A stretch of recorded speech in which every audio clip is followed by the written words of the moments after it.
this is the home price index that I created back to 1890. It's only the S&P Case-Shiller index back to 1987.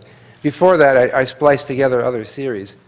The red line is real inflation-corrected price for a standard home in the United States. And again, the remarkable thing is this boom that we've seen since 1997 and this tremendous correction. So this is the national index. This is for the country as a whole. This is not just one city.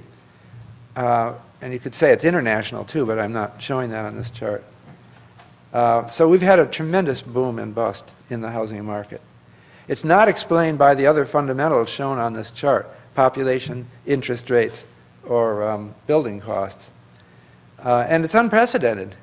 The only, well, actually, you could say there's this precedent here, right after World War II.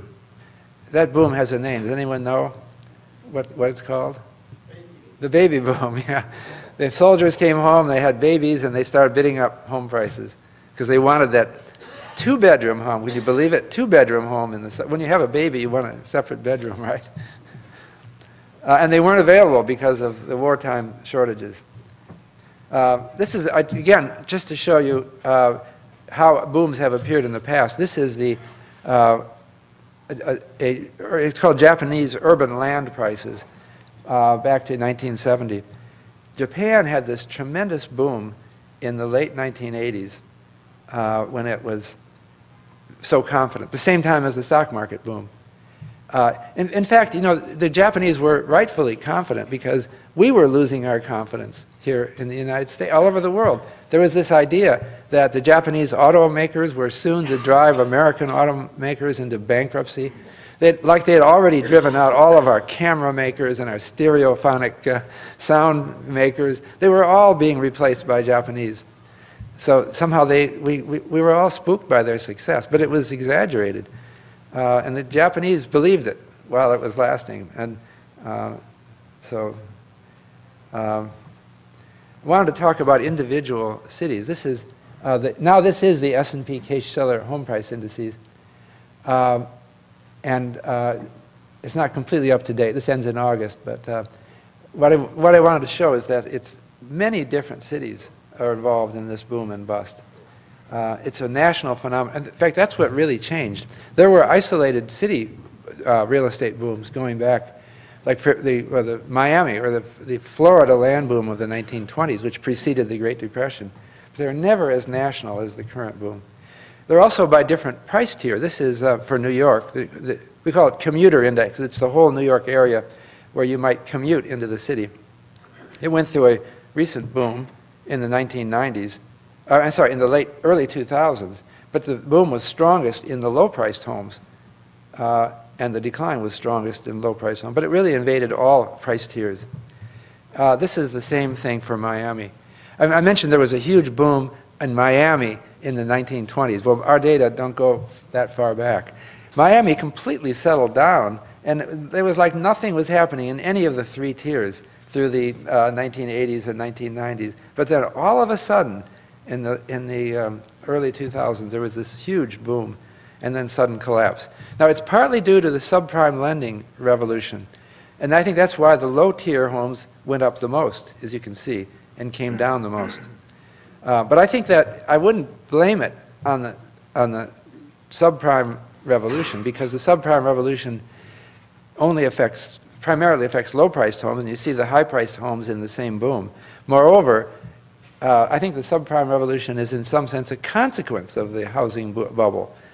Like, people got so excited about housing, the lenders believed it too and thought that they were doing these low-income borrowers a great favor by getting them into a mortgage, because they all believed that home prices were going to just go up and up. I know they believe this because Carl Case and I have been doing questionnaire surveys of home buyers, and they've had really extravagant expectations.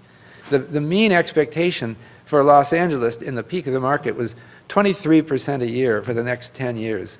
That's what people told us, although it was the median was only something like 12%, because about a third of the people are just wacko about this, and they think it's going to be 50% a year. You know, it just can't be right. if home prices went up just 10% a year, do you know what compound interest does? This boom was driven not by a sense that we're in a temporary boom that you want to get out of.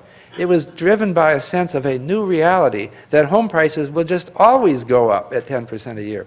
Well, what if New York City had gone up 10% a year every year since 1776, all right? New York was here, it was a city. Do you know what prices would be?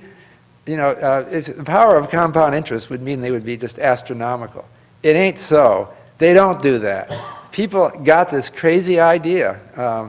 And so this is Las Vegas. That's my favorite one of all. Isn't that amazing? Las Vegas, which is the gambling center of the country, they weren't gamblers. They weren't paying any. They were going to the casinos, and they weren't even thinking about their real estate until all of a sudden, wham! In the late what was that, 2003 or so, and then they've come all the way back down since. So that, you know, in a lot of these cities, we're back already. The home price bubble is over. But the concern now is whether they'll overshoot and decline to below where they were before. This is just to show international. The U.S. seemed to lead the world on home price busts, but London is not far behind, and prices there are now falling. If you look at their, some of their forecast markets, they're predicting major declines there. So this is the cover of our book. And George had the idea of getting Ed Koren, the cartoonist who often does New Yorker covers, because he does figures that look like animals. And so our theory is that animal spirits is what substantially drives economies. And this is totally contrary to contemporary macro theory.